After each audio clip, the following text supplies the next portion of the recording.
Border guard Bangladesh বিজিবির আভিযানিক দল ব্রাহ্মণবাড়িয়ার বিজয়নগর উপজেলার রামচন্দ্রপুর এলাকায় বিশেষ অভিযান পরিচালনা করে 12.5 কোটি টাকা মূল্যের বিভিন্ন ধরনের ভারতীয় চোরাচালানি মালামাল জব্দ করেছে। আজ ভোর 5:30টার দিকে সিলেট থেকে ব্রাহ্মণবাড়িয়া বিশ্ব রোড হয়ে ঢাকাগামী একটি পিকআপ চম্পকনগর এলাকায় আসলে বিজিবির সদস্যরা সন্দেহজনকভাবে পিকআপটি তল্লাশির জন্য থামায়। বিজিবি সদস্যদের উপস্থিতি টের পেয়ে পিকআপের চালক ও সহযোগী পিকআপ ফেলে পালিয়ে যায়।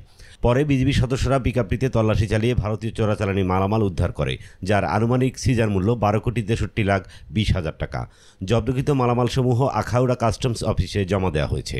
এ ব্যাপারে সরাইল ব্যাটালিয়নের অধিনায়ক লেফটেন্যান্ট কর্নেল জাব্বার আহমেদ বলেন, আজ সকাল 05:30 ঘটিকায় আনুমানিক 05:30 ঘটিকায় ব্রাহ্মণবাড়িয়ার বিজয়নগর উপজেলার চম্পকনগর স্থান হতে একটি মিনি ট্রাক আটক করা হয়, যা থেকে সর্বমোট 15,192 পিস মোবাইল ফোনের ডিসপ্লে, এছাড়া আরেকটি অভিযানে টোটাল 107 পিস উন্নত মানের ভারতীয় কম্বল এবং একটি পিকআপ জব্দ করা হয়।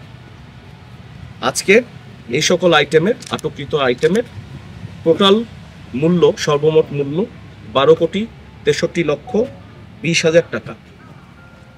এছাড়াও সীমান্ত নিরাপত্তা নিশ্চিত করতে এবং মাদকদ্রব্য পাচার সহ সব ধরনের অবৈধ কার্যক্রম প্রতিরোধে সরাইল ব্যাটালিয়ন বরাবরের মতোই কঠোর অবস্থানে রয়েছে এবং বর্ডারে সর্বদা সতর্ক অবস্থানে রয়েছে।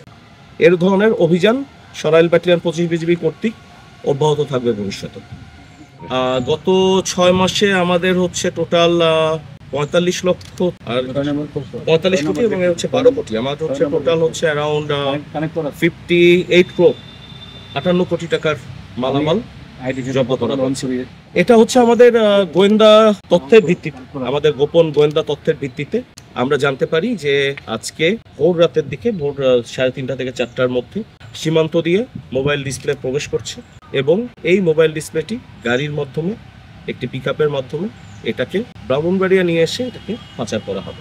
সেই তথ্যের ভিত্তিতে আমরা চম্পকনগরের ওখানে বিজয়নগর উপজেলার চম্পকনগর নামক স্থানে আমরা অবস্থান গ্রহণ করি এবং ভোর আনুমানিক 05:30 ঘটিকায় 5:30টায় আমরা ট্রাকটিকে আটক করতে সক্ষম হই।